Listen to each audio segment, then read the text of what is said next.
What's up mga ka-racers? Ito ulit ang pagbabalik ng ating race na King of the Hill, Boss Ray.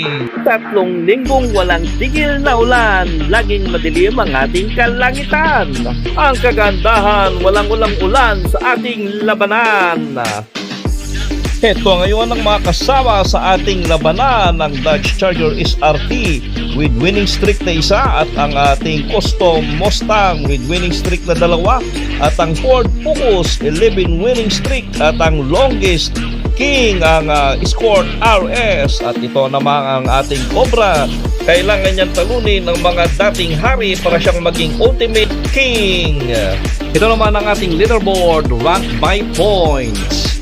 At nangunguna pa rin ng ating King Cobra. Dito ngayon masusubok ang kamandag ng King Cobra. Umilang na at sumabak na ang 2. Yan na nagkasubukan at nangunguna pa rin ng Cobra at pilit dumikit ng Charger at yun nga pumitik ng konti pero nakarecover ang Cobra. Kinayang kaya dumiretso hanggang sa finish line at panalo. Second round para sa kanilang match cut, kailangan twice to beat ang hari at yun mulusok ang 2. Nanguna pa rin ang King Cobra, iniwanan na at hindi na makahabol at inalat na ang Charger, hindi na makahabol sa King Cobra. Undefeated pa rin ang ating hari. Sunod natin ang Mustang, kaya-kayang sipahin ng Mustang ang hari sa kanyang trono at yun lang muna nga ang Mustang. At anong binabalak ng Mustang? Ngayon hinarangan ng Cobra at kinaladkad pa rin siya. Ito ang horsepower talaga. Yan, patuloy pa rin ang Cobra at walang makakaharang sa kanya gaano ka man kalakas. At yun nga, nakaiwas, panalo ulit ang Cobra ang mag-isa. Sa huling pagkakataon, ano kayang diskarte na gagawin ng Mustang sa kanyang kalaban na Cobra?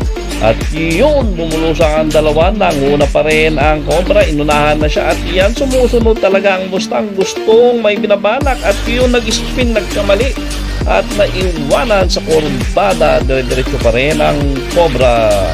Panalo ang Cobra pa rin sa kanyang trono. Hanapin natin ang Mustang at yun nga bumalandra sa sidewall at aray ko pakak talaga ang nangyari sa Mustang. Isunod natin ngayon ang Ford Focus para sa match 43. At iyan, kakayanin ba ng Ford Focus na humabol sa ating Cobra? At iyan nga, may binabalak at yung nag-barrel roll, disgrasya ang inabot ngayon ng Focus. At ganoon din ang Cobra, mukhang gustong samahan ng Focus sa kanilang disgrasya.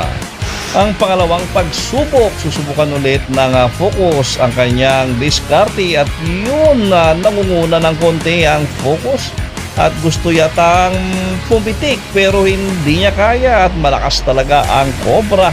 Kahit anong discarding gawin ng Focus, wala pa rin epektibo.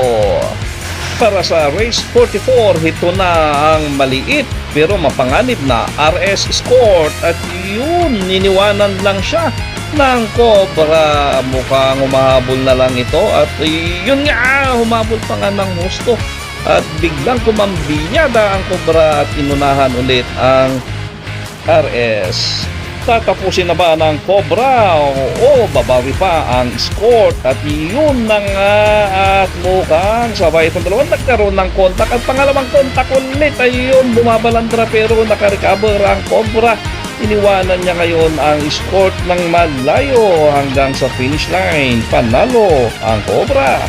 Congratulations sa ating Ultimate King, Cobra Shelby. Thank you for watching guys. See you in the next race.